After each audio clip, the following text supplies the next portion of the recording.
Ассаламу алейкум, урматтуу мекендештер, замандаштар, саналаштар. Барыңыздарга Иллинойстан, Чикаго штатынан салам.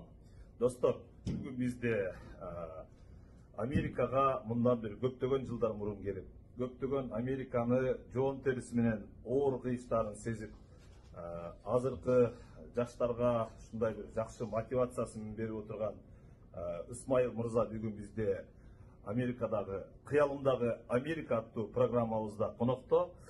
Анда кош келипсиз, Исмайыл мырза. Саламатсызбы? Сизге чоң рахмат. Конок кылып чакырганыңызга. Рахмат. Ишиңиз мындай эми жаңадан башталып атыптыр. Ишиңиз илгери болсун.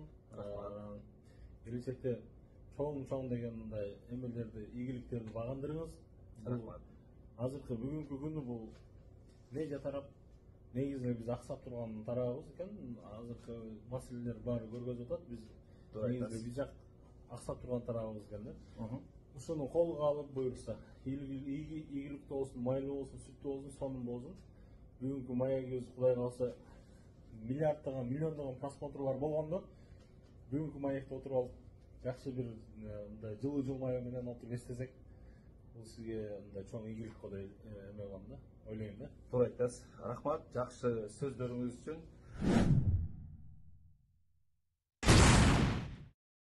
Урматтуу Исмайыл мырза, айта кетсеңиз, кайсыл жылдары, кайсыл секундта оюңузга келди эле ушу Америкага барып калам, Америкада мен дагы ушул Американы көрсөм экен тилектериңиз кайсыл убактардан башталып, ошол жөнүндө кененирээк айта кетсеңиз. Америка тууралуу 2003-2004 жылдары бир китеп окуп калдым Америка тууралуу. Америкага келип иштеп, анан кеткен бир кыргыз байке жазган китеп экен. Американы өз көзүм менен көрдүм дегенчи. Кичинекей китеп болчу. Ошону окуп, анан Америка деген мамлекет бар экен, Америка деген эме бар экен деп ушундай. Биз мектепте окуп жүргөндө биз мындай Америка, Англиянын айырмасын эле билчүмүз. Англис тили десе, ошолордун баары бир мамлекет деп ойлочук да. Кийин ошол китепти окугандан кийин менде да ой максат пайда боло баштады. Ал китепте жазылган да. Алар кандай бизден канча жыл алдыда, биз кайда калдык, алар кайда баратат, биз кимдерчи баратабыз деген баары деталына жазылгандыгы үчүн мен келечекке түшүп калганды каалап, эңсеп, ошол 2003-2004 жылдардан баштап мен максат кое баштадым. Америкага келсем депчи. Абдан жакшы. Андан кийинки сиздин Америкага кандай виза менен келдиңиз, ошол жөнүндө айта кетсеңиз. Бул жака студент болуп келдик.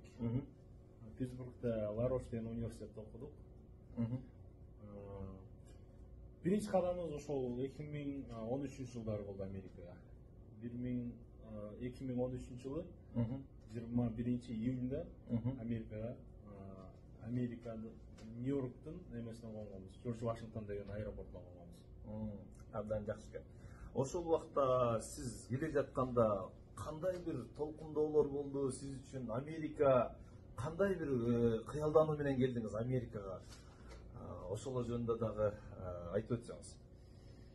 Мен Америкага баруу менин кыялымда болуп, мен Кыргызстанда жүргөн кезимде, студент кездеримде жанагы бийик этаждардын үстүндө жүрө берсин да.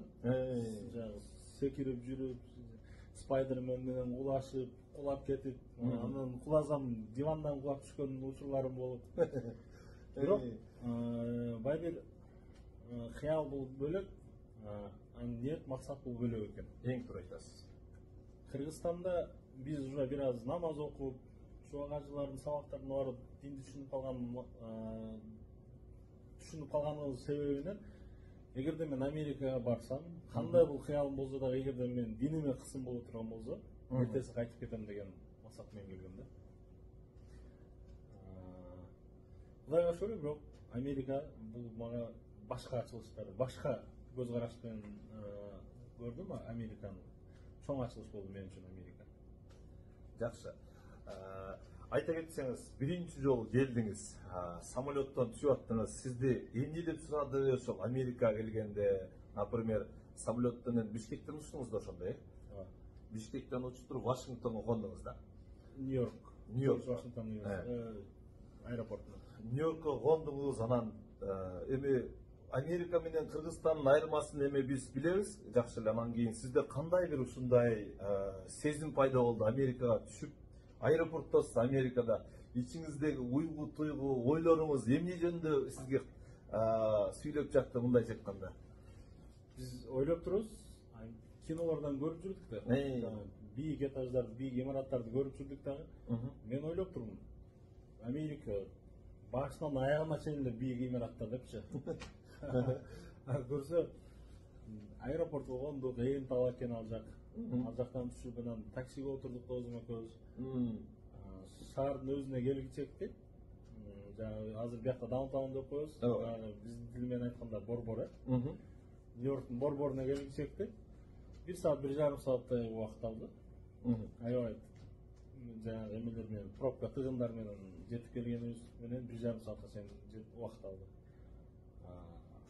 Ошондо Американы мындай бийик имараттарды көрүп, жанагы аспанды карап, бир эме болгонбуз, мындай жакшы сезимдер болгон.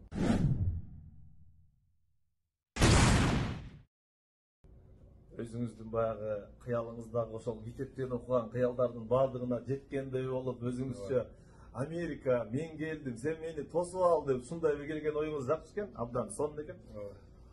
Анан келип, алгачкы жолу үйдөгүлөргө чалдыңыз, анан кийин апа жетип алдым мен, баары жакшы дедиңиз.